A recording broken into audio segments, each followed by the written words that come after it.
समन्ता चक्रवालेषु अत्रा गच्छन्तु देवता सद्धम्मं मुनिराजस्स सुनन्तु सग्मुखदं धम्मस्सवने कालो अयं बधन्ता धम्मस्सवने कालो अयं बधन्ता धम्मस्सवने कालो अयं बधन्ता नमो तस्स भगवतो अरहतो सम्मा सम्बुද්දස්ස नमो तस्स भगवतो अरहतो सम्मा सम्बුද්දස්ස नमो तस्स भगवतो अरहतो सम्मा सम्बුද්දස්ස උතුම් චතුරාර්ය සත්‍ය ධර්මයන් අවබෝධ කර ගැනීම පිණිස ඉවහල් වන විදිහට ධර්ම දේශනාමය පින්කම සිද්ධ කිරීම වෙනුවෙන් අද දවසේ දායකත්වයේ දරනවා කොළඹ 5 පළමු වන පටුමග පදිංචි චන්ද්‍රා ජයමාන්න මැතිණිය සහ දියණිය වෛද්‍ය චමාරා බෑනුනුවන් ජීවන්ත වන්‍යාරච්චි මිනිබිරිය නදිත්‍රී සහ මුණුබුරන් ඇතුළු සියලු දෙනා එකතු වෙලා මෙම ධර්ම දේශනාව විකාශනය කිරීම වෙනුවෙන් අපි නිතරම කතා කරන මාතෘකාවක් තමයි ධර්මයේ තුල ධාතු මනසිකාරය. ධාතු මනසිකාරය කිව්වට පස්සේ අපිට එකපාරම මතක් වෙනවා ශරීරයේ කොටස් 32කට බෙදලා ධාතු විදිහට වෙන් කරලා බලන විදිහක්. එහෙම නැත්නම් පඨවි ආපෝ තේජෝ වායෝ කියන විදිහට ධාතු මතක් වෙන්න පුළුවන්. මේ විදිහට එක එක විදිහට කොටස් වෙන් කරන විදිහක් පිළිබඳව තමයි අපේ මතකට එකපාරම ධාතු මනසිකාරය කියලා කිව්වට පස්සේ මතක් වෙන්නේ. එහෙම නැත්නම් අපිට දැනෙන්නේ අපිට තේරෙන්නේ ධාතුව කියපු ගමන්ම අපිට සාමාන්‍ය ව්‍යවහාරය තුල කොටස් වෙන් කිරීමක්, කැබලි වෙන් කිරීමක්, ඒක වෙන් කරලා බලන ස්වරූපයක් පිළිබඳව මතකයට නැගෙනවා. නමුත් ධාතු මනසිකාරය තුළින් අපි විදර්ශනාව වඩනවා නම් ඒ විදර්ශනාව කියන එක යෙදෙන්නට ඕන චතුරාර්ය සත්‍ය පිළිබඳ නුවණ තුළින්. චතුරාර්ය සත්‍ය පිළිබඳ නුවණ නැතිව අපිට ධාතු මනසිකාරයක් කරන්න පුළුවන්. ධාතු පිළිබඳ මෙනෙහි කරන්න පුළුවන්. කොටස් වෙන් කර බලන්න පුළුවන්. නමුත් ඒක විදර්ශනාවක් වෙන්නේ නැහැ. එහෙම නැත්නම් චතුරාර්ය සත්‍ය පිළිබඳ නුවණින් දකින වැඩපිළිවෙලක් බවට පත් වෙන්නේ නැහැ. අපි එහෙමනම් කල්පනා කරගන්නට ඕන අපි සිහිය තබා ගන්නට උවමනයි ඒ ධාතුව පිළිබඳව ලෝකයා දකින සම්මත විවහාරයට එහා ගියපු තැනකින් තමයි අපි බුද්ධ ශාසනය තුල ධාතු පිළිබඳ විමසන්නට ඕන. ධාතුන් පිළිබඳ මනසිකාර කරන්නට උවමනා කරන්නේ. ඒ ධාතු මනසිකාරය අපි බුද්ධ ශාසනය ඇතුලේ චතුරාර්ය සත්‍ය පිළිබඳ නුවණ යොමු කළා බලනවා නම් අපිට මුලින්ම චතුරාර්ය සත්‍ය පිළිබඳ අවබෝධය වමනා කරනවා. නැතිනම් අපි හිතමුකෝ මෙහෙම යම් කිසි කෙනෙක් යම් ද්‍රව්‍ය වස්තුවක් පිළිබඳව මෙනෙහි කරනවා. ඒක පුංචි පුංචි කොටස් වලට කඩලා තමන්ගේ සිතින් ඒක ධාතු පිළිබඳ මෙනෙහි කරනවා. මේ වස්තුව මේ ද්‍රව්‍යය හැදිලා තියෙන්නේ පඨවි ධාතුව ඇසුරු කරගෙන. ආපෝ ධාතුව ඇසුරු කරගෙන. වායෝ ධාතුව ඇසුරු කරගෙන. තේජෝ ධාතුව ඇසුරු කරගෙන කියලා පඨවිය පිළිබඳ, ආපෝ පිළිබඳ, තේජෝ පිළිබඳ, වායෝ පිළිබඳ බලබල ඉන්නවා. එහෙමත් නැත්තම් ශරීරය අරගෙන ශරීරයේ කොටස් වෙන් කරනවා සිතින්. කෙස්, ලොම්, නිය, දත්, සම්මස්නහර, ඇට මිදුළු විදිහට වෙන් කර ඒ පිළිබඳව හිතා ඉන්නවා. ඒ පිළිබඳව මානසිකාර කර ඉන්නවා. නමුත් මේ විදර්ශනාව පිළිබඳව ගත්තට පස්සේ, දැන ගැනීම පිළිබඳව ගත්තට පස්සේ අපිට ධර්මයේ සඳහන් වෙනවා දැන ගැනීම ආකාරයන් පිළිබඳව. ජානාති, විජානාති, පජානාති. ජානාති කියලා කියන්නේ සාමාන්‍ය ස්වභාවය දැන ගැනීමක්. විජානාති කියලා කියන්නේ විශේෂයෙන් සිද්ධ කරන දැන ගැනීමක්. පජානාති කියලා කියන්නේ ප්‍රඥාවෙන්, නුවණින් දැනගන්න දැන ගැනීමක්. අපි උපමාවකට ගත්තොත් ගල් කැටයක් අපිට මුණ ගැහෙනවා කියලා හිතන්නකෝ. එතකොට සාමාන්‍ය ස්වභාවයේදී අපි ගල් කන්දක්, ගල් කැටයක්, ගල් පර්වතයක් හෝ දැක්කට පස්සේ දැක්කා. මේක ගලක් කියලා දැනගත්ත එක. එතනින් එහාට මානසිකාරයක් නැත්තම්, එතනින් එහාට සිතුවිල්ලක් නැහැ. මේ සාමාන්‍ය විදිහට යන ගමන් දකින්න ද්‍රව්‍ය වස්තුවක් විදිහට ඒක හඳුනාගත්තා. ඒ එදිනදා ජීවිතයේ සාමාන්‍යයෙන් කරන දැන ගැනීමට අපි කියනවා ජානාති කියලා. ඊළඟට අපි හිතමු අපි ඒක විශේෂයෙන් බලනවා. මේ පාසාන වර්ගයේ මෙන්න මේ විදිහට සකස් වෙච්ච එකක්. මේක සකස් වුණේ මෙන්න මේ අහවල් මූලද්‍රව්‍ය සංයෝග වෙලා. මෙන්න මේ විදිහට එකතු වෙලා මේක හැදිලා තියෙන්නේ. මේක මෙන්න මේ වගේ වටිනකමකින් යුක්තයි, නොවටිනාකමකින් යුක්ත විදිහට අපි ඒ පිළිබඳ යම් විශ්ලේෂණයක් කරලා විශේෂයෙන් දැනගන්නවා. අන්න ඒකට අපි කියනවා විජානාති කියලා.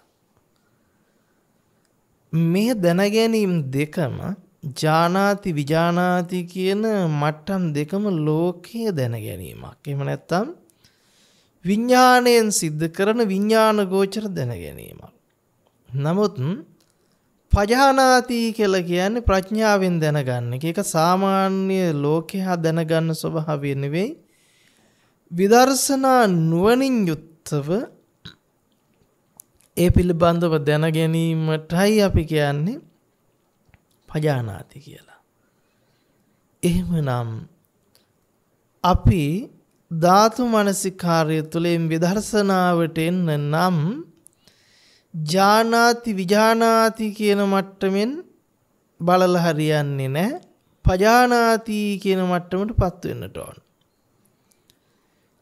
අපි යම්කිසි කෙනෙක් අර ශරීරයේ කොටස් හරි ද්‍රව්‍ය වස්තුවක පඨවි ආපෝ තේජෝ වායෝ කොටස් පිළිබඳව හරි විශේෂයෙන් වෙන් කර සිහිය එතන රඳවා බලනවා නම් අපි මේ බලන එකට කියන්නේ විජානාති කියලා. විශේෂයෙන් සිද්ධ කරන දැන ගැනීමක්. විශේෂයෙන් බලන දැන ගැනීමක්. එහෙනම් ඔන්න අපිට දැන් නුවණක් යෙදෙන්නට ඕන. අපිට තේරෙන්නට ඕන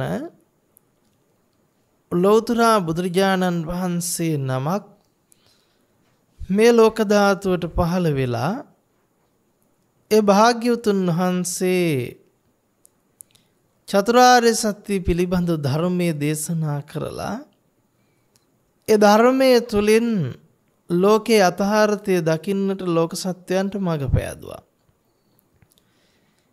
එතකොට චතුරාර්ය සත්‍ය පිළිබඳ නුවණ නොමැති කාලයේදී පවා යම් යම් සමත භාවනාවන් ලෝකෙ තුල සිද්ධ කළා. ආලෝකයන් දිහා බලාගෙන කරන භාවනා. යම් යම් ධාතුන් පිළිබඳව බලබලා කරන භාවනා.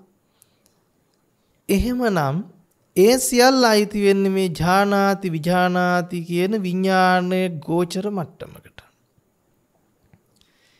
යම් කිසි කෙනෙක් චතුරාර්ය සත්‍ය පිළිබඳ අවබෝධයකින් තොරව බුදුදහම පිළිබඳ අවබෝධයකින් තොරව විදර්ශනාවක් වඩනවා කියලා කිව්වට එහෙම විදර්ශනාවක් සිද්ධ වෙන්නේ නැහැ.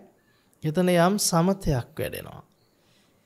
ඒ කියන්නේ යම් කිසි දෙයක් පිළිබඳව එක දිගට මෙනෙහි කරනකොට අන්‍ය වූ පරිබාහිර සිතුවිලි වලින් සිත අයින් වෙලා ඒ සිත සම්පූර්ණයෙන්ම පිහිටන්න පටන් ගන්නවා Taman නිතර මෙනෙහි කරන සිතුවිලි රටාව තුළ.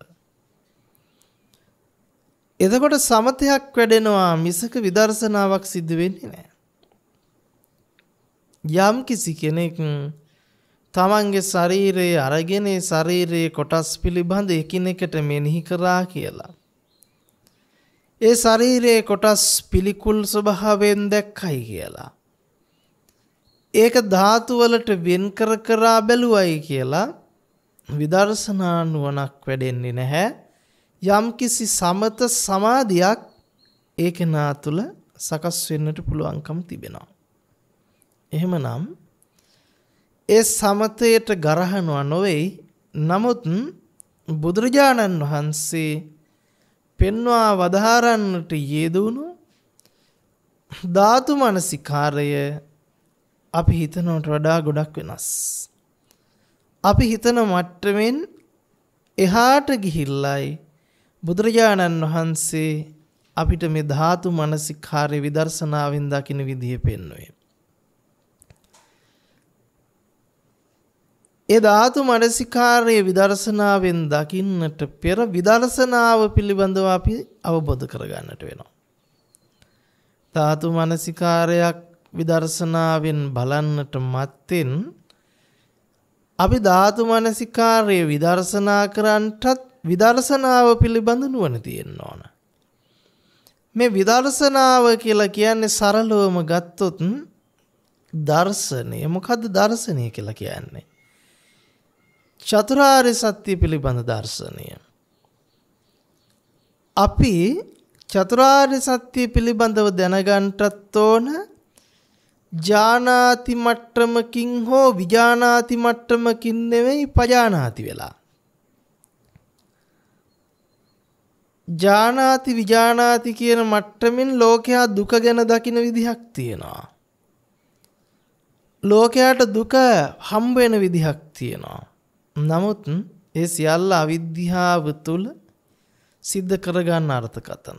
යම් කෙනෙකුට චතුරාර්ය සත්‍ය පිළිබඳ නුවණින් තොරව දුක ගැන දකින්න පුළුවන්. ඒ කියන්නේ යම් කෙනෙකුට ජරාවේ දුක පේනවා. ව්‍යාධියේ දුක පේනවා. මරණයේ දුක පේනවා. ඒ ජරා ව්‍යාධි මරණ දුක පිළිබඳව යම් විශ්ලේෂණ කළා දැනගන්න ඇත්තොත් තියෙනවා. මේ ලෙඩ රෝගෙ මෙන්න මෙහෙම හැදෙන්නේ.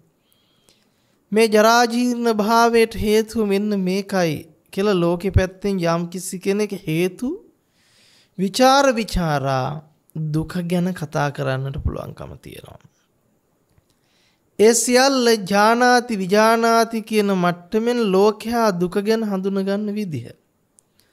නමුත් අපි දුක්ඛංච පජානාති දුක්ඛ සමුදයංච පජානාති දුක්ඛ නිරෝධංච පජානාති දුක්ඛ නිරෝධ ගාමිනී පටිපදංච පජානාති.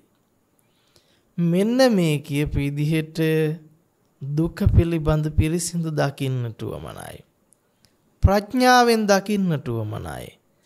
විදර්ශනා නුවණින් යුක්තව දකින්නට උවමනයි දුක පිළිබඳව. අපි ගත්තොත් එහෙමනම් ධාතු මනසිකාරය ගත්තත් වෙනයන් හෝ මනසිකාරයක් ගත්තත් ලෝකේ දැනගන්න සෑම දැනගැනීමක්ම අපි පජානාති මට්ටමින් අවබෝධ කරන්නට උවමනයි. ඒ ප්‍රඥාවෙන් දැනගන්න යථාර්ථය තමයි ලෝක යථාර්ථය බවට පත් වෙන්නේ.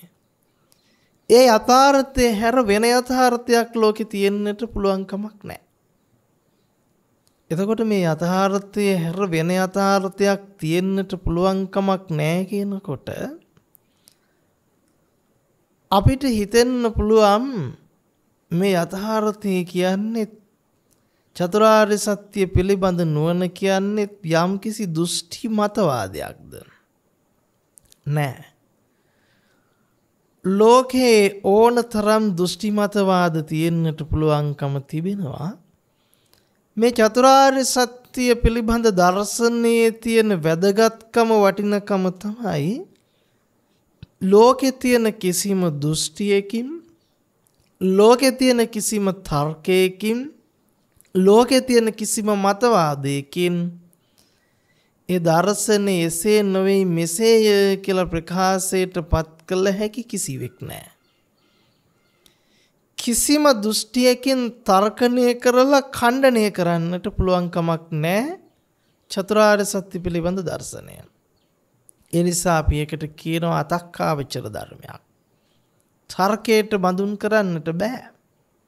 කෙනෙකුට හිතෙන්න පුළුවන් ධර්මයේ පිළිබඳව තර්ක කරන්නට පුළුවන් උවමනයි බුද්ධ කාලෙත් කරා මතභේද තිබුණා කියලා. නමුත් ඒ සියලු තර්ක ධර්මයේ අවබෝධ වෙනකම් මිසක ධර්මයේ පිළිබඳ නොවේ. ධර්මයේ අවබෝධ වෙනකන් Taman ළඟ තියෙන දෘෂ්ටිමය මතවාදයකින් තර්කයක් ගොඩනගෙනවා මිසක ධර්මයේ පිළිබඳ තර්කයක් කරන්නට කිසිවෙකුට පුළුවන් කමක් නැහැ. ඒකට හේතුව අතක්කාවචරයි කියලා කියන්නේ තර්කයට බඳුන් කළ නොහැකි.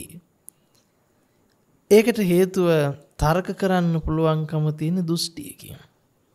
දෘෂ්ටි බිඳිච්ච තැනක මතයක් බිඳිච්ච තැනක දරා ගැනීම සියල්ල ඉක්මවපු තැනක තර්ක කරන්නට දරාගත් දෙයක් නැහැ.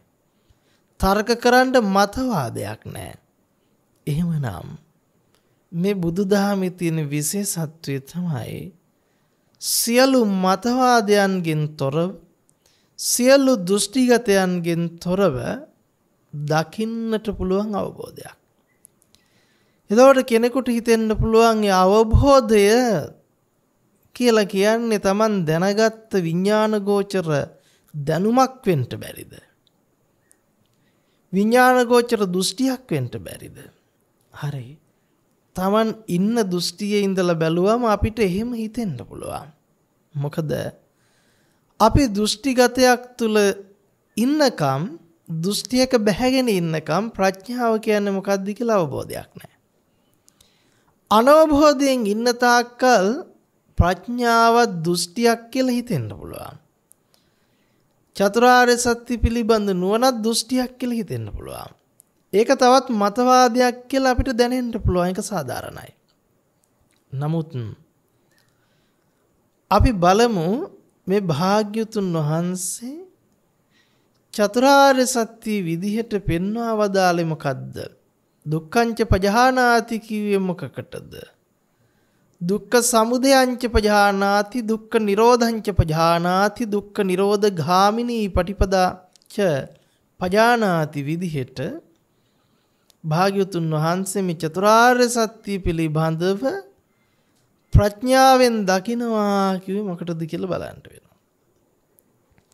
චතුරාර්ය සත්‍ය විදිහට අපි ගත්තම දුක්ඛ ආර්ය සත්‍ය, දුක්ඛ සමුදය ආර්ය සත්‍ය, දුක්ඛ නිරෝධාර්ය සත්‍ය දුක්ඛ නිරෝධ ගාමිනී පටිපදාර්ය සත්‍ය විදිහට අපි වචන ටික අහලා තියෙනවා.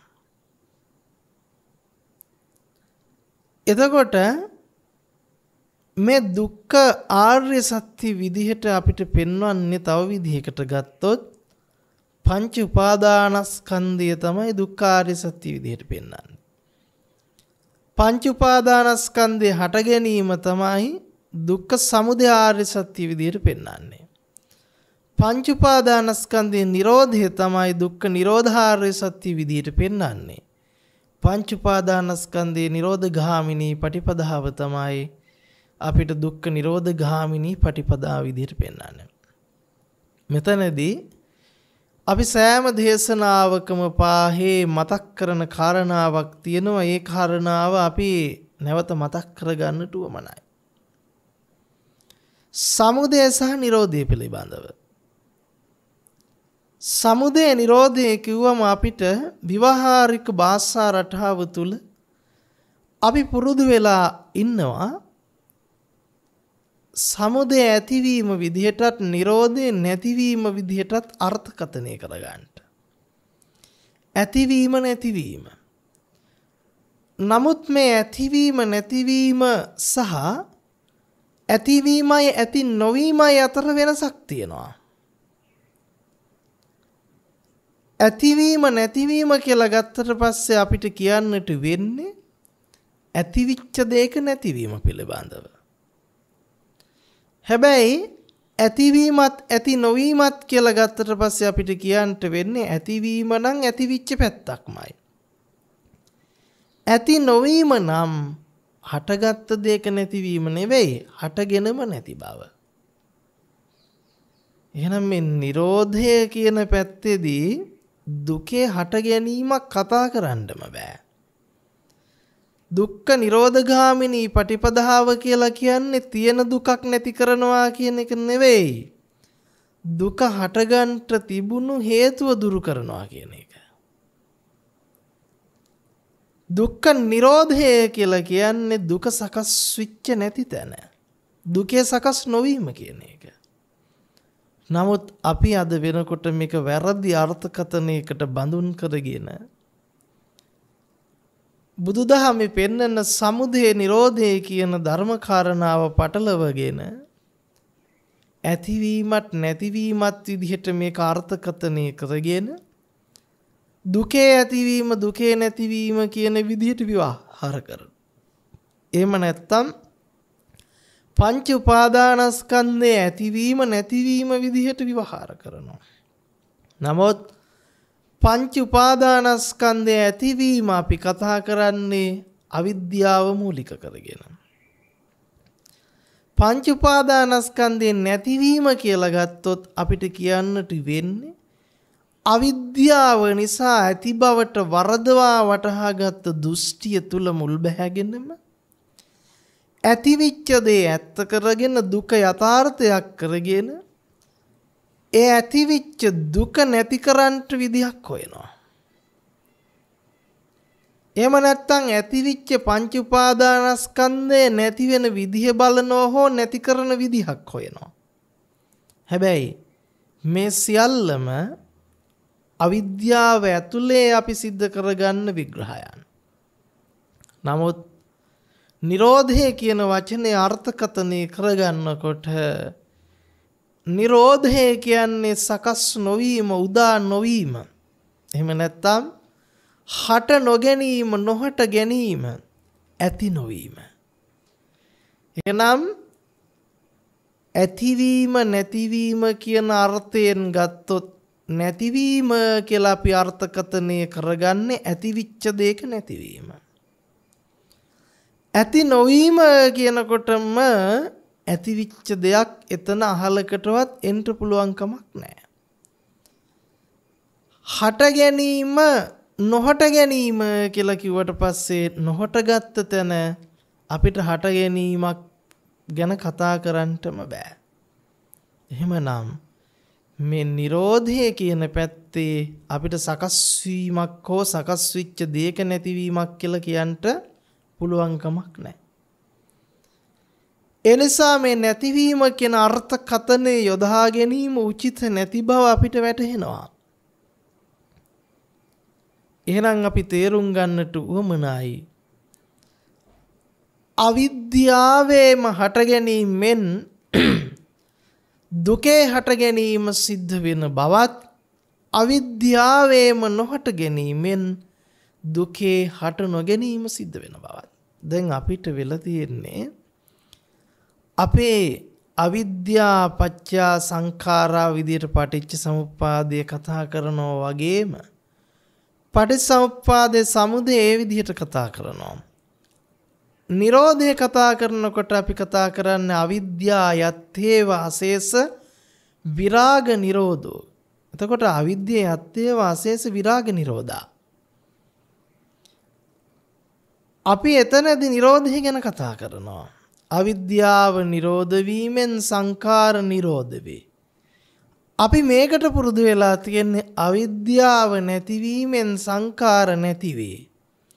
සංඛාර නැතිවීමෙන් විඥාන නැති වේ කියලා අර්ථකථනය කරගන්න. මේක හැමතැනටම පොදුයි. අවිද්‍යාව නැතිවීමෙන් සංඛාර නැති වේ කියලා ගත්තම බරපතල වරදක් තියෙනවා. සංඛාර නැතිවීමෙන් විඥාන නැති වේ. විඥාන නැතිවීමෙන් එතකොට මේ අපි නැතිවීමක් ගැන කතා කරනවා. එහෙනම් තිබුණු දේ නැති වෙලා කියන අර්ථයකට එනවා. මෙච්චර කාලයක් තිබිලා තිබිච්ච දේ නැති වෙලා කියලා අපි අර්ථයකට එනවා. නමුත් මේ අවිද්‍යාව කියන්නේ කොහෙවත් තියෙන දෙයක් නෙවෙයි. අවිද්‍යාව කියන්නේ බැහැගත් දෘෂ්ටියක්. එතකොට අවිද්‍යාව නැමැති මහ විශාල දෘෂ්ටියේ බැස ගැනීම නිසා සමුදය වෙන දෘෂ්ටිගත සංසාරයක් එහෙම නැත්නම් දෘෂ්ටිගත පටිච්ච සමුප්පාදයක් පිළිබඳව තමයි මේ බුදුරජාණන් වහන්සේ පෙන්නන්නේ. මේ මුළු පටිච්ච සමුප්පාදයේම දෘෂ්ටියක් නිසා සමුදය වෙන දෙයක්. දෘෂ්ටියක් නිසා සකස් වෙන දෙයක්. ඒ දෘෂ්ටියේ සකස් නොවීම තුල පටිච්චසමුප්පාදයක සකස් වීමක් නැහැ. අපිට වෙලා තියෙන ප්‍රශ්නේ තමයි අපි හිතනවා මේ අවිද්‍යා සංකාර විඥාන නාම රූප සලආයතන පස්ස වේදනා තණ්හා උපාදාන භව ජාති ජරා මරණ කිව්වට පස්සේ අපි තව පැත්තකින් අරගෙන තියෙනවා ඒ අවිද්‍යා සහගත පටිච්ච සමුප්පාදයේ සකස් වීම සත්වයේගේ. ඊළඟට අපි ගන්නවා විද්‍යා සහගත පටිච්ච සමුප්පාදවල සකස් වීම කියලා අපි අරගන්නට උත්සාහවන්ත වෙනවා. නමුත් පටිච්ච සමුප්පාදය අපි කතා කරනවා නම් කතා කරන්නේ එක්ක ඒක කාම ලෝකයට සාපේක්ෂව, රූප ලෝකයට සාපේක්ෂව, අරූප ලෝකයට සාපේක්ෂව. තුන් ලෝක ධාතුවට සාපේක්ෂව මිසක පටිච්ච සමුප්පාදේ කතා කරන්නේ නිතරම සාපේක්ෂ කළා.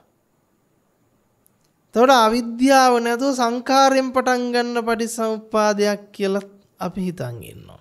නමුත් ඒක මෙතනදී අපි දීර්ඝ වශයෙන් සාකච්ඡා කරන්නට මේ දේශනාව තුළ බලාපොරොත්තු වෙන්නේ නැහැ.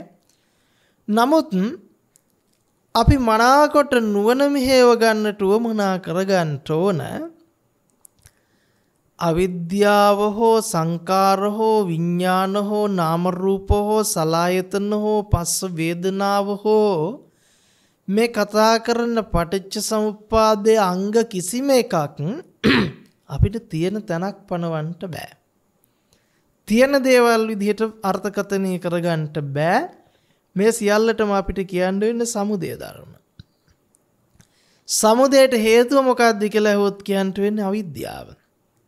අවිද්‍යාව මොකක්ද කියලා අහුවොත් කියන්න වෙන්නේ අවිද්‍යාව කියන්නේ මහ දුෂ්ටියක්.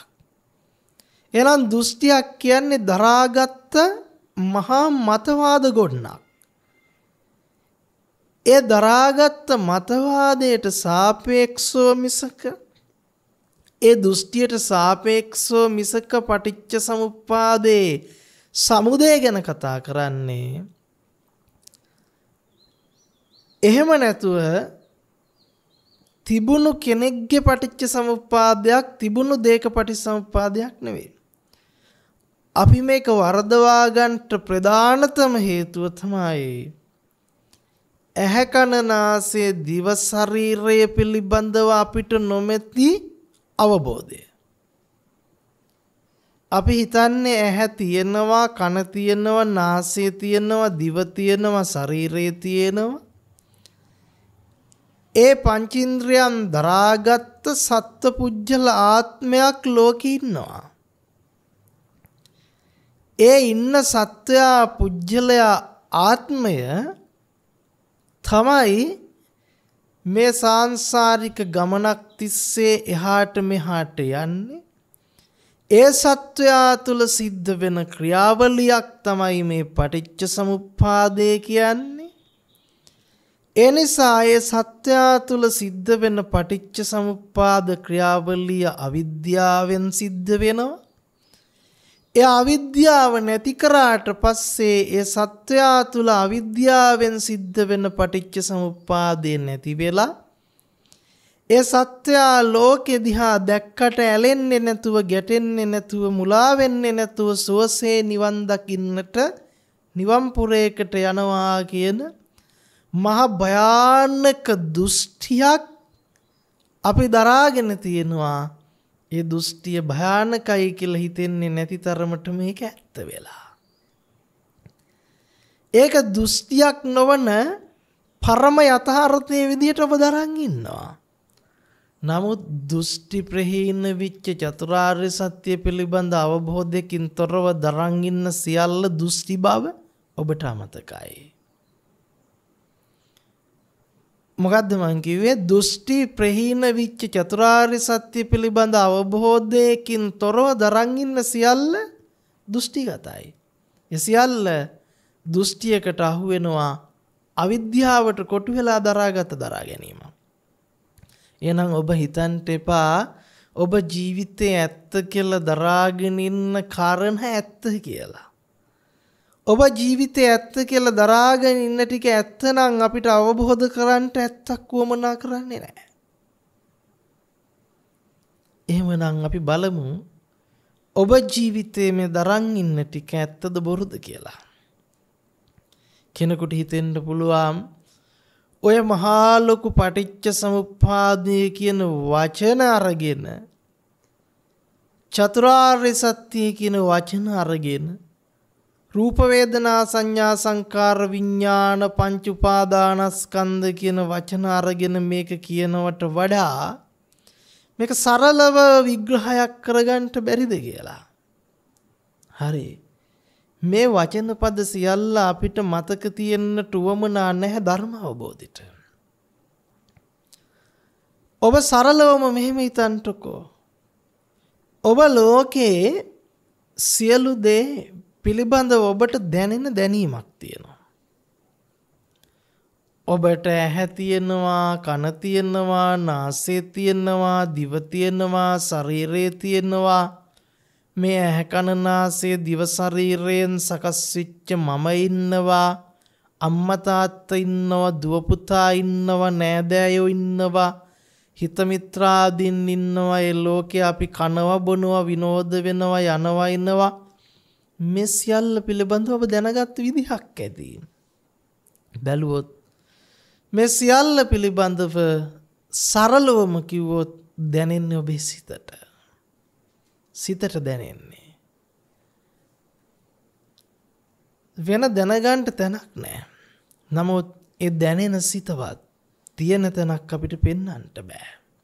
කෙනෙකුට හිතෙන්න පුළුවන් සිතට තමයි දැනෙන්නේ, සිත තියෙන්නේ කයේ කියලා. සිතට තමයි දැනෙන්නේ, සිත තියෙන්නේ කය ඇතුලේ කියලා හිතුණත් ඒ හිතන සිතුවිල්ල දැනුනේ සිතටනේ. කයක් තියෙනවා, කය ඇතුලේ හිත තියෙනවා කියලා දැනුනත් හිතට.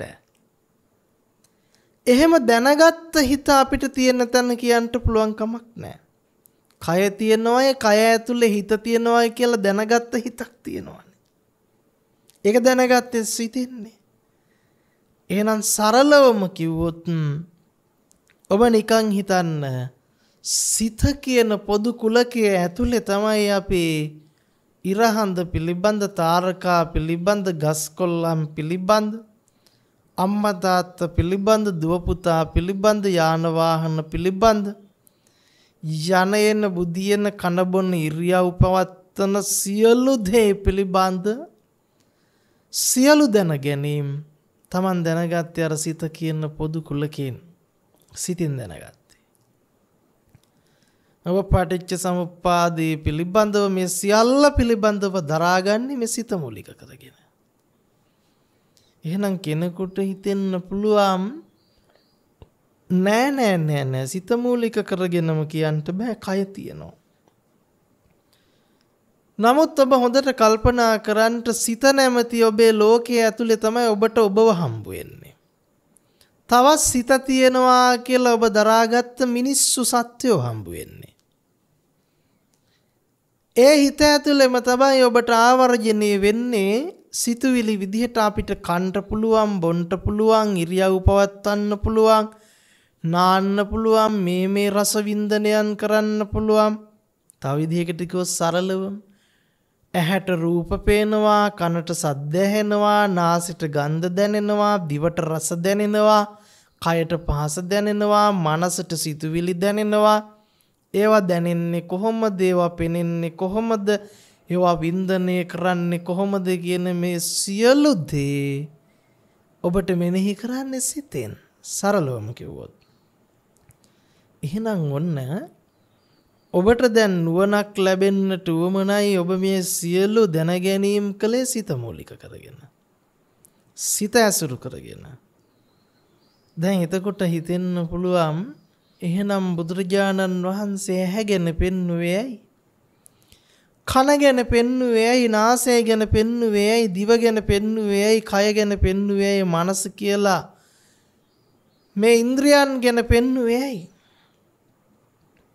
දැන් ඔබ කල්පනා කරනකොට මුළු ලෝකයාම ඉන්නේ සත්වත්වයක් තුළ. එහෙම නැත්නම් සත්ව පුජ්‍යල ආත්ම කියන දෘෂ්ටිය ඇතුලේ.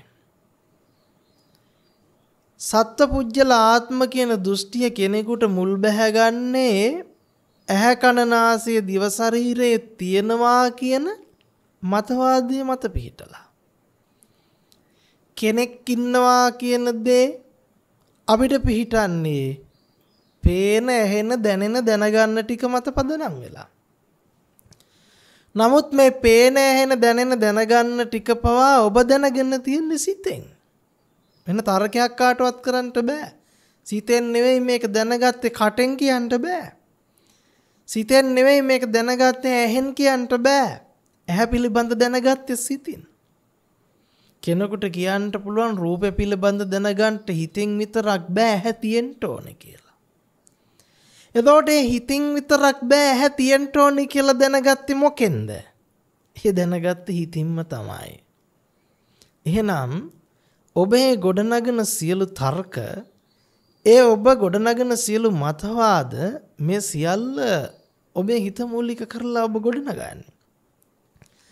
ඇහැ පිළිබඳ ගොඩනගාගත් සියලු දෘෂ්ටි ඔබේ සිතින් ගොඩනගාගත්තේ. රූපය පිළිබඳ ගොඩනගාගත් සියලු දෘෂ්ටි ඔබේ සිතින් ගොඩනගාගත්තේ. එහෙනම් ඇහැ පිළිබඳ, කන පිළිබඳ, නාසය පිළිබඳ, කය පිළිබඳ, රූප පිළිබඳ, සද්ද පිළිබඳ, ගන්ධ පිළිබඳ, රස පොට්ටබ්බයන් පිළිබඳ දරාගත් සියලු දරා ගැනීම සිතෙහි දරා ගැනීම.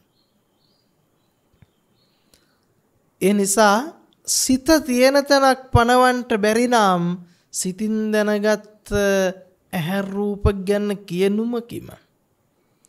එතකොට සිත තියෙන තැන පනවන්නට බැරි කොට ඒ සිතින් දැනගත් ඇහැ කන නාසය දිව ශරීරය තියෙන තැන පනව ගන්නවා කියනවා නම් ඒ සිතින් දැනගත් රූප සද්ද ගන්ධ රස ස්පර්ශයන් පිළිබඳව තියෙන බවට පනව ගන්නවා නම් ඒක කොයි තරම්නම් මෝඩ දෘෂ්ටියක්ද කියලා නිකන් ඉන්න ගමන් කල්පනා කරලා බලන්න.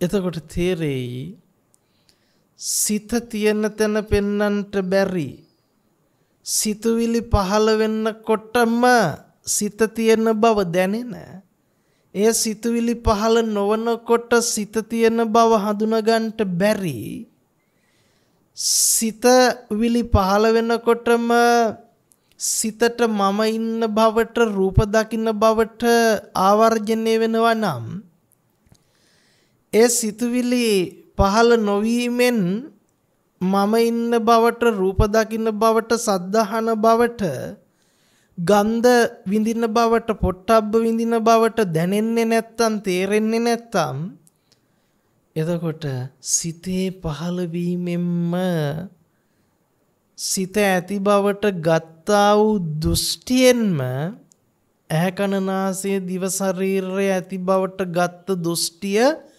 මුල් බැහැගෙන තිබෙන බව ඔබට පැහැදිලි වෙන්නට උවමනයි. ඒ නිසා මේ බුදුරජාණන් වහන්සේ ඇහැ කන නාසය දිව ශරීරය අපිට පෙන්වන එක පැත්තකින් සමුදය ධර්ම. එතකොට මේ සමුදය නිතරම කතා කරන්නේ අවිද්‍යාවට සාපේක්ෂව. ඊළඟට පෙන්නනවා එක පැත්තකින් මේ ඇහැ කන නාසය දිව ශරීරය කියන ධර්මතා ටික නිරෝධ ධර්ම. නිරෝධය ගැන කතා කරන්නේ ප්‍රඥාව පූර්වංගම කරගෙන. නිරෝධය කියලා කියන්නේ ඇහැ නැති කරනව නෙවෙයි. දැන් අපි හිතන් ඉන්නවා සලායතන නිරෝධය කියලා කිව්වට පස්සේ අපි අර නැතිවීම කියන අර්ථයෙන් ගත්තොතින් අපිට සිද්ධ වෙනවා ඇහැ කන නාසය දිව ශරීරය නැති කරලා සලායතන නිරෝධ කරන්නට. නමුත් මේ ඇහැ කන නාසය දිව ශරීරය අපිට මුණ ගැහෙන්නේ කොයි විදිහටද? මේ ඇහැ කන නාසය දිව ශරීරය පිළිබඳව අපිට දැන ගැනීම හඳුනා ගැනීම සිද්ධ කරගන්නට වෙන්නේ කොයි ආකාරයටද කියන අවබෝධය අපි ජීවිතේ ඇති කරගන්න ඕන. අපිට ඇහැ පිළිබඳ කන පිළිබඳ නාසය පිළිබඳ දිවකය පිළිබඳ මනස පිළිබඳ ඇති බවට දැනෙන හැම මොහොතකම මතක තියාගන්න එතන ගොඩනැගෙන්නේ රූප වේදනා සංඥා සංකාර විඥාන පහ. එහෙම කිව්වම ගැඹුරු වැඩි නම් හැම තැනදීම ඔබ දැනගන්නේ සිතුවිල්ලක්. ගොඩනැගෙන සිතුවිල්ලකින් තමයි ඔබ මේ සියල්ල දැනගන්නේ. දැන් ඔබ හිතන්නකෝ. ඔබ දැන් හිතනවා දිය ඇල්ලක් ළඟට ගිහින් අනේ මේ දිය ඇල්ල මට පේනවා හරි සුන්දරයි. දිය ඇල්ල ළඟ මං හිටගෙන ඉන්නවා. මම මේ ඇඳුම ඇඳගෙන බොහොම සතුටු සිතින් යුක්තව දිය ඇල්ලෙන් එන සිසිල් දිය ධාරාව දිහා බලාගෙන ඒ සිසිලස වින්දනය කරමින් මං එතන ඉන්නවා. හැබැයි මේ සියලු දැනගැනීම් ඔබට ආවි සිතුවිලි විදිහට ගලාගෙන ඒක කාටවත් නෑ කියන්න බෑ. සිතුවිලි විදිහට නෙවෙයි නම් මේ දැනගැනීම ගලාගෙන ආවේ වෙන කොයි විදිහකටද? කෙනෙකුට කියන්න පුළුවන් නෑ මේ ඇහෙන් දකින්න නිසා, කයට දැනෙන නිසා. නේදොර ඇහෙන් දකින්න නිසා, කයට දැනෙන නිසා කියලා සිතුවිලි නෙවෙයිද ඔය පහල කරන්නේ. ඒ පහල කරන්නේ සිතුවිලි විදිහට. එහෙමනම් ඔබ හොඳට තේරුම් ගන්නට, ඔබ හොඳට අවබෝධ කරගන්නට, ඔබ පිළිබඳව හෝ ලෝකයේ පිළිබඳව යම් මතයකට දෘෂ්ටියකට බහිනවා නම් ඒ සිතුවිලි හරහා දැනගත්ත පහල කරපු සිත නැමැති ලෝකයේ ඇතුලේ ඔබ සියල්ල මේ දැනගන්න. එහෙනම් ඔබ හිතන්න සිත කියන්නේ ලෝකේ නම් ඒ සිත නැමැති ලෝකයේ ඇතුලේ තමයි ඔබට ඉරහඳ තාරකා ගස් ගල් ඇලදොල ගංගා මහා සමුද්‍ර අම්මා තාත්තා දුව පුතා ඉරහඳ තාරකා මම ඇතුළුව ගත්ත මේ සමස්ත ලෝකයේ අත්දැකීම් ටික තියෙන්නේ. ඔන්න එහෙමනම් මේ සිත පිළිබඳව කතා කරනකොට අපිට දැන් යමක් වැටහෙනවා.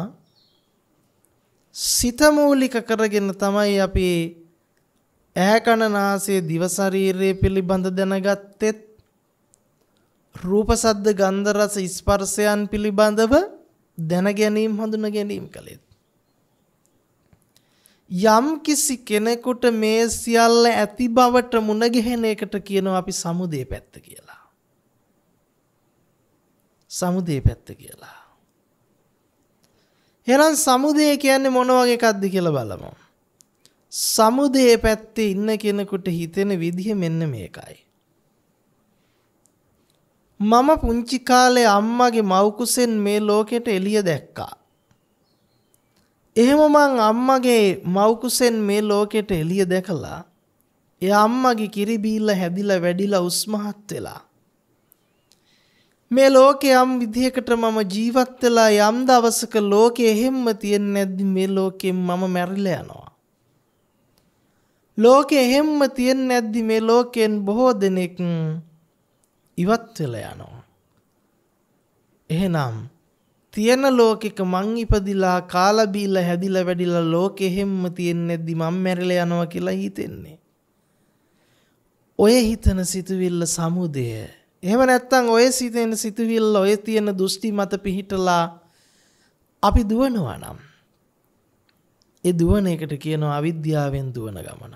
ඒතර කෙනෙකුට හිතෙන්න පුළුවන් නෑ ඒක තමයි ඇත්ත. මෙච්චර ලෝකෙ පෙනෙද්දී මෙච්චර ලෝකෙ තර්කයෙන් ඉදිරිපත් කරන්න පුළුවන්කම තියෙද්දී මව් කුසෙන් මිනිස්සු උපදින බව දකිද්දී කොහොමද ඒක දෘෂ්ටියක් කියලා කියන්නේ? හොඳට කල්පනා කරලා බලන්නකෝ මව් කුසෙන් උපදිනවාය මමත් මෙහෙම ඉපදුනාය මම මෙහෙම හැදුනාය වැඩුනාය ලෝකෙ මෙහෙම තියනවාය ලෝකයේ ඝනේ මේ ඔක්කොම දැනගත්තේ කොහෙන්?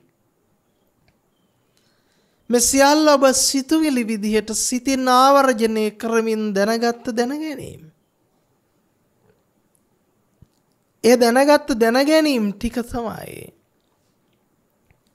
ඔබ ජීවිතයේ ඇත්ත බවට පත් කරගෙන යථාර්ථයේ බවට පත් කරගෙන ඒ ටිකත් එක්කලා ජීවත් වෙන්නේ. ඒකනේ ඔබ ජීවිතේ කරන්නේ. එහෙනම් හොඳට මතක තියාගන්න මේ ඇති බවට හම්බ වෙන තියෙන බවට හම්බ වෙන මහ භයානක දෘෂ්ටියක් තියෙනවා. ඒ භයානක දෘෂ්ටියට අපි කියනවා සක්කාය දෘෂ්ටිය. සක්කාය දෘෂ්ටිය. ඒ ඇති බවට හම්බ වෙනවා නම් හම්බ වෙන්නේ කෙනෙකුට. කාටද හම්බ වෙන්නේ? කෙනෙකුට. එතකොට ඒ කෙනා කොහෙද ඉන්නේ කියලා බැලුවොත් ඒ කෙනා පනවගෙන තියෙන්නේ සිතින්. කොහොමද පනවගෙන තියෙන්නේ? ඇහැ කන නාසය දිව ශරීරය දරාගත්ත මේ මම ඉන්නේ. දැන් අපි හිතමු උපමාවකට ඔබ හිතන්ට ඔබ පිළිබඳව බලනවා. මුලින්ම හිතන්නකෝ. ඔන්න ඔබ පිළිබඳව බලනවා. දැන් ඔබට මතක් වෙනවා මම අහවලානේ. මම අහවල රැකියාව කරන කෙනා. මම අහවලාගේ දරුවා. මම අහවල් විදියට අධ්‍යාපනය ලැබපු කෙනානේ මම. දැන් ওই ටික කොහෙටද මතක් වුනේ? ඔබට සිතුවිලි වලින් ගලාගෙන එන්න පටන් ගත්ත දැනගත්ත දේ ආවර්ජනය කළා. වෙන මොකුත් නෙවෙයිනේ කළේ. ඒ ආවර්ජනය ක්‍රීම් සියල්ල යම්කිසි දවසක ඔබට සිතුවිලි විදියට නැගිච්ච දෙයමයි ඔබ ඔය ආවර්ජනය කළේ. සිතුවිලි විදියට මතු කරලා ඔබ දැනගත්ත දෘෂ්ටි ටික තමයි ඔබ ආවර්ජනය කළේ. ඔබ මොහොතකට මෙහෙම හිතන්න. දැන් හිතන්න කණ්ණාඩිය ළඟට ගිහින් බලන්න. කෙස් කියනවද මං කෙස්? අහවලාගේ කෙස් කියලා. සරලව බැලුවොත්. කෙස් බවවත් නොදන්නා කොට කෙස් කෙසේනම් අහවලාගෙන මෙනෙහි කරන්නටද? එහෙනම් කෙස් වලට කෙස් මුණ නොගැහෙන බවයි සත්‍යනේ. එහෙනම් කෙස් මුණ ගැහිලා තියෙන්නේ කෙස් වලටද කාටද? මමත්වෙන් දරාගත්ත මගේ කෙස් කියන අපේ දෘෂ්ටියට. ඒ පහළ වෙන සිතුවිල්ලට අපි හිතන් ඉන්නව මොකද්ද? කෙස් කියනවද ඔළුවේ තියනවා කියලා? කෙස් දන්නවද මං ඔළුවේ හිටගෙන ඉන්නේ කියලා? කෙස් දන්නවද මං ඔළුවේ තමයි වර්ධනය වෙන්නේ කියලා? කෙස් දන්නේ නැහැ. කෙස්වලට කෙස් මුණ ගැහෙන්නේ නැතිකොට කෙස්වලට කෙසේනම් ඔළුවක් මුණ ගැහෙන්නද? එහෙනම් ඔන්න බලන්න කෙස් කියන ආවර්ජනයත් අපි සිතින් කළා. කෙස් වැඩෙනවා කියලා දැනගත්ත ටිකත් එතනට එකතු කළා. කෙස් තියෙන්නේ ඔළුවේ කියන ටිකත් අපි එතනට එකතු කර ගත්තා. දැන් බැලුවට පස්සේ කෙස් වලට කෙස් මුණ ගැහෙන්නේ නැත්තම් ලොම් වලට ලොම් මුණ ගැහෙන්නේ නැත්තම් නිය වලට නිය මුණ ගැහෙන්නේ නැත්තම් දත් වලට දත් මුණ ගැහෙන්නේ නැත්තම් ශරීරයේ කිසිම කොටසකට ශරීරයේ මුණ ගැහෙන්නේ නැතිකොට මුළු සකල විද ශරීරය Taman ආවර්ජනය කරන සිතුවිලි වලින් මෙනෙහි වෙනවා. දොර කෙනෙකුට හිතෙන්නලා සිතුවිලි නෙවෙයි අල්ලලා බලන්න පුළුවන් මේ තදයි. කපලා බලනකොට කැපෙනවා. දැන් හොඳට කල්පනා කරලා බලන්න තදයි කියලා කිව්වේ කොහෙන්ද? තදයි හරි බුරුල්ලයි හරි ගොරෝසුයි හරි සිනිදුයි හරි කියලා මේ සියල්ල පාහේ ඔබ දැනගත්තේ සිතුවිලි විදිහට. ආවර්ජනය කළා. කපනකොට ලේනවා කියලා දැනගත්තේ කොහෙන්ද? ලේ බව දන්නවද? ලේ වලට ලේ මුණ ගැහුණාද? නෑනේ. කවදාකවත් මස් වලට හැමට පිහියක් මුණ ගැහුණාද? කැපෙන බව මුණ ගැහුණාද? නෑ. හැමට හැමවත් මුණ ගැහෙන්නේ නැතිකොට මේකක්ව මුණ ගැහෙන්න විදිහක් නෑ. එනම් මේ සියලු ආවර්ජන ටික Taman සිතුවිලි ඔස්සේ දැනගෙන ගොඩ නැගුවා. දැන් වැඩේ තියෙන්නේ ගොඩ නගාගත්ත ටික ඔබට මොකක් වෙලාද තියෙන්නේ? ඇත්ත වෙලා. කාටද මේ ඇත්ත වෙලා තියෙන්නේ? මේ ඔබ කියලා කියන්නේ ඇත්තටම ඔබට නෙවෙයි ඔබ කියන දෘෂ්ටියට මම කියන දෘෂ්ටියට. මොකද ඇත්තටම මම කොහෙද ඉන්නේ කියලා හොයන්න බැලුවොත් කෙස් වලට කෙස් මුණ ගැහෙන්නේ නැත්තම් මේ සියලු අවයව වලට එකම අවයවයක්වත් මුණ ගැහිලා නැතිකොට ඒ දරාගත් සිතට තමයි තමන්ව මුණ ගැහිලා තියෙන්නේ. ඒ දෘෂ්ටියට තමයි තමන්ව මුණ ගැහිලා තියෙන්නේ. දෘෂ්ටිය දැන් කවුරු කරගෙනද? තමන් කරගෙන. අන්න ඒකට තමයි අපි කියන්නේ සක්කාය දිට්ඨිය. රූප වේදනා සංඥා සංකාර විඥානයන්ගෙන් තමයි මේ ඔබ සියලු දැනගැනීම් දැනගත්තේ. එහෙම කොහොම ගැඹුරු වැඩිහින් තමයි මම අර සරලව කියාගෙන යන්නේ. එතකොට මේ දැනගත්ත දැනගැනීම් ටික කාගේ කරගෙනද? තමන් කරගෙන මම කරගෙන මගේ කරගෙන. හොඳට කල්පනා කරන්ට මේ වෙලාවේ ඔබට යම් කිසි දැනගැනීමක් දැනෙනවා නම් ඕනම විදිහක මම කියලා වෙන්න පුළුවන්, කෙස් කියලා වෙන්න පුළුවන්, එළිය ඇතුළ කියලා වෙන්න පුළුවන්, ලෝකේ ඉන්න මම කියලා වෙන්න පුළුවන්. මේ දැනගත්ත දැනගැනීම ඇතුලේ ඔබ අතරමං වෙනවා. නමුත් භාග්‍යවතුන් වහන්සේ පෙන්වා වදාරපු ධර්මයේ පැත්තට අපි ඇවිල්ලා බැලුවොතින් මේ ලෝකෙ පිළිබඳ දැනගන්න දැනගැනීම් තමන් විසින් දැනගන්නවා නම් නොවේ. මේක ඉබේ සිද්ධ වෙනවත් නෙවෙයි. වෙන කෙනෙක් විසින් කරවනවා නෙවෙයි. මෙන්න මේකට කියනවා අපි මොකද්ද? මේක හේතුඵල න්‍යායිකව සිද්ධ වෙනවා. මේකට අපි කියනවා පටිච්ච සමුප්පන්න ධර්මතාවය. මොකද්ද? පටිච්ච සමුප්පන්න ධර්මතාවය. ඒතර මේ පටිච්ච සමුප්පන්න භව සමුදය වෙන්නේම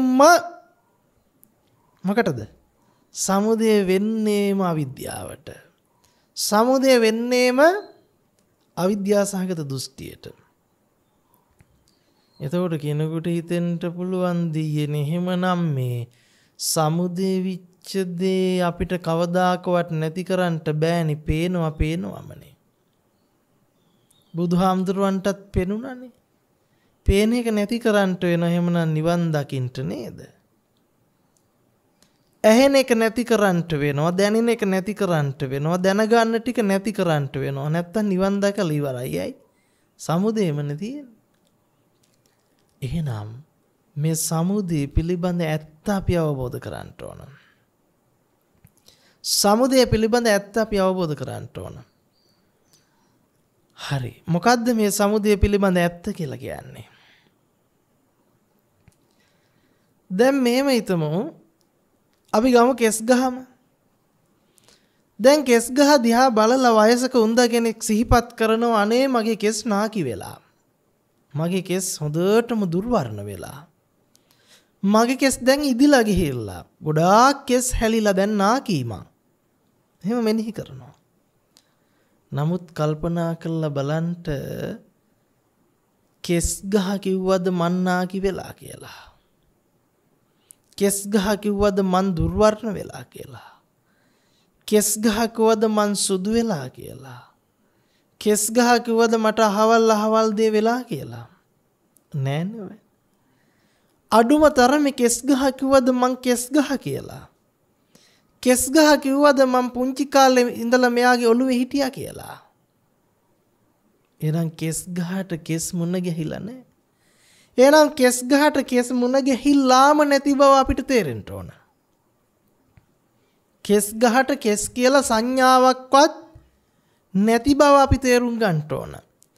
දැන් කෙස් බහ ඇති බවට කෙස් ගහ සමුදේ වෙච්ච බවට කෙස් ගහ තියෙන බවට ආවර්ජනය කරන්නේ කවුද? සිතුවිලි වලින්. සිතුවිලි වලින්නේ. එතකොට ඒ සිතුවිල්ල කාගේ වෙලාද දැන් අපිට දැනෙන්නේ? මගේ වෙලා. ඔන්න ඕක තමයි තියෙන ලොකුම දෘෂ්ටිය. නමුත් බුදුරජාණන් වහන්සේ පෙන්වන්නේ දැනගත්ත දැනගැනීම තමන්ගේ කරගත්තම හරිද? ඒ දැනගත්ත දැනගැනීම ඉබේ සිද්ධ වෙනවා දාගත්තම හරිද? ඒ දැනගත්ත දැනගැනීම දෙයයන් වහන්සේ දැනුම් දුන්නා කියලා දාගත්තොත් හරිද? මහා බ්‍රහ්මයා හරි තව කවුරු හරි දැනුම් දුන්නා කියලා දාගත්තොත් හරිද? ඒත් නෑනේ. එහෙම හරියන්නේ නෑ. එහෙනම් ඔන්න කල්පනා කරගන්න වටිනවා. මෙන්න මේ වෙලාවේ දැනගත්ත මේ දැනගැනීමට අයිතිකාරයෙක් පනවන්න බෑ. අයිතිකාරයෙක් පනවන්න බැරි දැනගත්තා වූ දැනගැනීමට අපි මොකද්ද කරලා තියෙන්නේ? අයිතිකාරයා පනවලා කවුරු දැනගත්තද? මම දැනගත්තා. ඒ මදිවට දැනගත්තේ මොනවාද? කෙස් දැනගත්තා. ඒ මදිවට ඒ කෙස් මොනා වෙලා කියලා දැනගත්තද? ඉදිලා නාකි වෙලා වයසට ගියා කියලා දැනගත්තා. ඒ දැනගත්ත දැනගැනීම ඇත්ත කරගත්තා. හොඳට මතක තියාගන්න මේ දැන් දැනගත්ත සිතුවිල්ල අතීතයට අයිති නැහැ. මේ දැන් දැනගත්ත සිත අනාගතයට යන්නේ නැහැ. මේ දැන් දැනගත්ත සිතුවිල්ල තුල තමයි ඔබට අතීතයේ ඉඳලා තිබුණු කෙස් ටික ගැනත් නාකි විච්ච කෙස් පිළිබඳ කළුවට තිබිලා සුදු වුණා, ගොඩක් තිබිලා අඩු වුණා, අරහෙම තිබිලා මෙරහෙම වුණා කියන මගේ ළඟ තිබුණේ කියන සියලු දෘෂ්ටි මතවාද ඔබට දැන් පහළ වෙන්නේ මේ දැන් පහළ වෙච්ච සිතත් එක්කනේ. එතකොට ඔබට තේරෙනවා ඒ සිතේ ගොඩනැගිච්ච දෘෂ්ටි ජාලයෙන්ම දැනගන්නවා. ඒ දැන ගැනීමට අපි කියනවා අයෝනිසෝ මනසිකාරය. ඒ අයෝනිසෝ මනසිකාරය ඇතුලේ ඔබට දැන් මොකද්ද වෙන්නේ? ජානාති වෙනවා, එහෙම නැත්නම් විජානාති වෙනවා. විශේෂයෙන් දැනගන්නවා කෙස් සුදු වෙලාය, ඉදිලාය. කාගේද? ඒ දැනගන්න තැනම මමත්වයේ ගොඩ නැගෙනවා.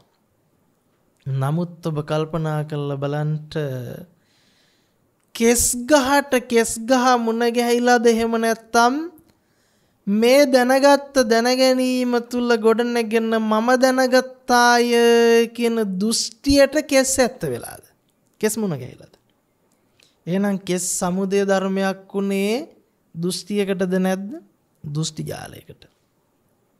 කෙස් ඇති බවට ගත්තේ කවුද? මමත්වයේ කියන දෘෂ්ටිය මිසක මම නෙවෙයි. එහෙනම් ඇත්තටම කෙස් ගහ හටගත්තා වගේ පෙන්වන්නේ කෙස් ගහත් කලිමුත් තිබුණා, දැමුත් තියෙනවා, අනාගතයට යනවා කියලා පෙන්වන්නේ මමත්වයේ නැමැති දෘෂ්ටියට මිසක මට නොවේ. මමත්වයේ නැමැති දෘෂ්ටිය මම විදිහට දරාගත් කල ඒ පෙන්වන්නේ කාටද? මට. දැන් මමත්වයේ නැමැති දෘෂ්ටිය මම වෙලා ඇත්ත වෙලා දැන් මොකද කරන්නේ? එයාට දැන් කෙස් ගහ ඇත්ත වෙලා කෙස් ගහ හම්බ වෙනවා. කෙස් ගහ හම්බ වෙන මට්ටමින් ධාතු මනසිකාරයක් කරන්නට බෑ විදර්ශනාව පැත්තට. නමුත් කෙස් ගහ මුණ නොගැහෙන බවට කෙස් ගහට කෙස් ගහ මුණ ගැහෙන්නේ නැත්තම් කෙස් ගහ ආත්මද අනාත්මද? අනාත්මයයි. ආත්ම භාවයක් පනවන්නට පුළුවන් කමක් නැහැ. පුජ්‍යල විදියට සංඥාවක් කෙස් ගහට එන්න පුළුවන් කමක් නැහැයි. කෙස් ගහට කෙස් ගහවත් හම්බ වෙන්නේ නැහැ. පුජ්‍යල භාවයක් නැහැ. එහෙනම් එතන අපිට කතා කරන්නට වෙන්නේ නිට්ටියවත් ස්ථිරවත් සදාතනිකව මුණ ගැහිච්ච කෙස් ගහක් නැති බව. එහෙනම් කෙස් ගහට කෙස් ගහ මුණ ගැහෙන්නේ නැත්තම් ඒ කෙස් ගහ කියලා අපිට මුණ ගැහෙන ධර්මය මොන ධර්මයක්ද? අපි නිට්ටය සංඥාවෙන් ගත්තට අනිත්‍යයි. එහෙනම් අනිත්‍ය කියන්නේ තියෙන දෙයක් නැති වෙනවා කියන එකද? නෑ. ස්ථිරව, නිශ්චිතව, නිට්ටය වශයෙන් ප්‍රකාශයටපත් කළ නොහැකි මේක තියෙන කෙස් ගහක් කියලා. ඒ නිසා අපි එකට කියනවා මොකද්ද? අනිත්‍ය විච්ච ධර්මයක්. මොකද්ද? අනිත්‍ය විච්ච ධර්මයක්. එහෙනම් ඊළඟට දුක කියන්නේ මොකද්ද මෙතනදී? දුක අවබෝධ කරනවා කියලා කියන්නේ ඔන්න දැන් නුවණින් දකිනවා දුක කිව්වම චතුරාර්ය සත්‍යම අවබෝධ වෙන්න ඕන. එයා දකිනවා මොකද්ද? මේ අතීතෙන් ආපු නැති අනාගතයට යන්නේ නැති වර්තමානයේ තුල අවිද්‍යා සහගතව බැසගත් දෘෂ්ටිය නිසා නැති කෙස් ගහ එව නැත්තම් කෙස් ගහට හමු වෙන්නේ නැති කෙස් ගහ මමත්වේ නැමැති දෘෂ්ටියට මුණ ගැහෙන තැන සකස් වෙන්නේ මොකද්ද? ලෝකේ සකස් වෙනවා. මම සකස් වෙනවා. පංච උපාදානස්කන්ධය සකස් වෙනවා. දුක සකස් වෙනවා. ඔන්න දුක පිළිබඳ එයා දකිනවා. හැබැයි එයා දුකේ සමුදය පිළිබඳව දැක්කේ. සමුදය දකින්නකොටමට එයාට නිරෝධය ප්‍රත්‍යක්ෂයි මොකද්ද? ඇත්තටම මෙතන සකස් විච්ච බවට පෙන්වුවට ඒ පෙන්වන්නේ දෘෂ්ටියකට මිසක ඒ සකස් වීම කවදාකවත් කෙස් ගහට මුණ ගැහිලා නැහැ.